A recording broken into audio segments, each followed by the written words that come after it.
Do you want a quicker, easier way to start recording video on your Samsung Galaxy S25 Ultra without even opening the camera app the usual way? There's a built-in shortcut in the Edge panel that lets you launch video mode instantly. Let me show you how to use it.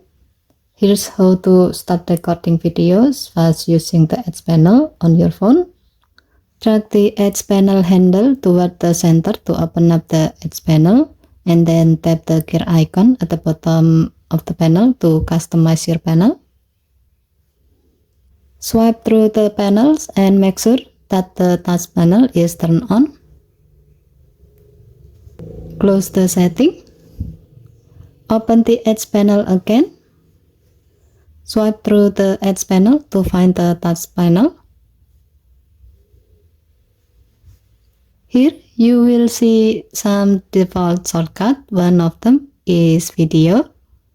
Tap the shortcut to open the camera directly in video mode, letting you ready to record a video.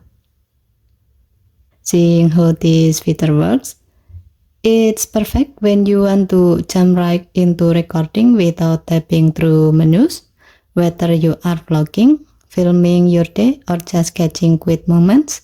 The Edge panel helps you do it with one swipe and one tap, simple and fast. Okay, thank you for watching.